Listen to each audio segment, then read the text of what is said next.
बाबर आजम को सेल्फिश कहने वाले जितने भी बंदे हैं ना, जो कहते हैं कि बाबर आजम ने हमेशा सेल्फिश इनिंग्स खेली, बाबर आजम अपने लिए खेलता रहा, उसने टीम के लिए परफॉर्मेंस नहीं दी, तो उनके लिए जो मैंने एक आगाज़ किया है ना वीडियोस बनाने का, उन्हीं वीडियोस के अंदर एक और वीडियो का इजाफा आज ये कर दिया मैंने, एक और इजाफा मैंने कर दिया जिसमें मैं आपको बताने वाला हूं, जिसमें मैं आपको दिखाने वाला हूं कि बाबर आजम जो है उसने सेना कंट्रीज के खिलाफ कितनी इनिंग्स खेली, कितने रन किए और विनिंग कॉज में कितने थे और क्या क्या कुछ बाबर आजम की परफॉर्मेंस जो है वो रही है। क्योंकि ये बात सुन सुनकर कान पक गए हैं कि बाबर आजम सेल्फिश खिलाड़ी है। इन सारे स्टैट्स के अंदर मुझे कहीं भी सेल्फिश होना नजर नहीं आ रहा कि कहां हम कहें कि बाबर आजम सेल्फिश है। हम भी तो भाई साहब क्रिकेट को जानते हैं, हम भी क्रिकेट खुद भी खेलते हैं, हमें सब कुछ का पता है, तो हम कैसे ये मान लें कि बाबर आजम एक सेल्फिश खिलाड़ी है।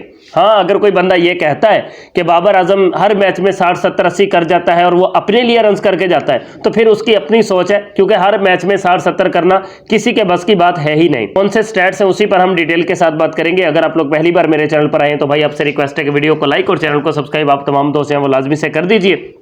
एक बार फिर से मेरे अपने स्टैट्स नहीं है, एक बार फिर से आप स्क्रीन पर देख लो, ये वही क्रिक ट्रैकर के स्टैट्स हैं और क्रिक ट्रैकर ने अपने उस पोस्ट लगाई है अपने सोशल मीडिया के हैंडल पर जिसमें लिखा है कि highest batting average by an Asian batter against SENA teams in ODIs, और साथ में उन्होंने मेंशन किया कि winning cause and minimum 25 innings, जीत की सूरत में और कम से कम 25 इनिंग्स की सूरत में जो हाईएस्ट बैटिंग एवरेज है सेना कंट्रीज के खिलाफ वो लिखी गई है, और उसमें भी बाबर आजम टॉप पर ही है।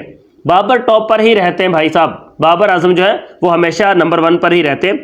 और यहां पर बाबर आजम की एवरेज आप देख सकते हैं कि 89 की एवरेज बाबर आजम की, 1602 रन टोटल बाबर आजम ने किए, जिसमें से 89 की एवरेज बाबर आजम की रही।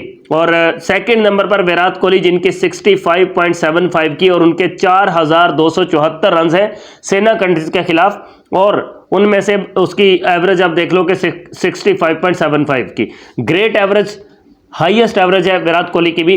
बट बाबर का और विराट का यहाँ पर डिफरेंस जो है वो 24 रन्स का है, मिनिमम तकरीबन 24 रन्स का। उसके बाद आ जाते हैं रविंद्र जडेजा जिनके 640 रन हैं टोटल और 64 की उनकी एवरेज है। उसके बाद आ जाते हैं अजय जडेजा जिनके 1060 रन हैं और उनकी 58 की एवरेज है। फिर MS धोनी आ जाते हैं जिनकी 55 की एवरेज है, उनके 2492 रन हैं, और उसके बाद 55.22 की एवरेज सचिन तेंदुलकर की है जिनके 4363 रन हैं टोटल। मतलब सिर्फ एक अकेला पाकिस्तानी बाबर आजम टॉप पर है और बाकी नीचे सारे इंडियंस हैं। यार कैसे कमाल के स्टैट्स हैं भाई साहब, कैसे कमाल के स्टैट्स हैं, और दिखाने वाले भी इंडियन है, दिखाने वाली भी वेबसाइट इंडियन है क्रिक ट्रैकर, और वो दिखा रही है तो कितना फख्र फील होता है, कितना प्राउड फील होता है कि 5-6 टॉप के प्लेयर्स बताए जाएं और उनमें टॉप पर बाबर आजम और बाकी सारे ही नीचे इंडियंस हो। फिर पता चलता है ना कि यार पाकिस्तान का तो कोई और बैट्समैन है ही नहीं भाई, पाकिस्तान के पास तो कोई और बल्लेबाज ही नहीं है। फिर पाकिस्तानी ही उठ के ये कहते कि बाबर आजम कुछ भी नहीं है। अजीब सोच इन लोगों की कि जो पाकिस्तान के प्राउड को ही, पाकिस्तान के प्राउड पर खुद प्राउड फील नहीं करते। वो ये नहीं कहते कि भाई हमें प्राउड है कि बाबर आजम हमारा टॉप का प्लेयर है, बाबर आजम हर लिस्ट में टॉप पर है, वो इस पर प्राउड फील नहीं करते, बल्कि वो इसी को उल्टा क्रिटिसाइज करते हैं, और जो प्रेज करने वाले हैं वो ऐसे प्रेज करते हैं। अब वो दिखा, तो मैंने पिछली वीडियोज में भी बताया आपको, क्रिक ट्रैकर वाले दिखा तो यहां पर ये रहे हैं ना कि इंडियन प्लेयर जो है वो कितना जंप करके ऊपर आए हैं, कितनी उनकी एवरेज है, कितनी उनकी 50s है। उनका ये स्टैट्स दिखाने का मकसद उनका सिर्फ इंडियंस को प्रेज करना है, लेकिन क्या करें कि वो बाबर आजम को इन लिस्ट्स के अंदर से निकाल नहीं सकते, उनकी मजबूरी है। क्योंकि जब पहले और दूसरे नंबर की बात होगी तो भाई बाबर तो आएंगे पहले नंबर पर, दूसरे पर, तीसरे पर, कहीं ना कहीं तो बाबर आजम इसमें फिट हो ही जाते हैं। तो यहां पर भी टॉप पर ही है बाबर आजम, 89 की एवरेज। फिर हमारे ही कंट्री के घटिया किस्म के, बिल्कुल बकवास किस्म के लोग जो हैं वो अपनी गंदी जुबान से आके बकवास करते हैं कि बाबर आजम सेल्फिश खिलाड़ी है।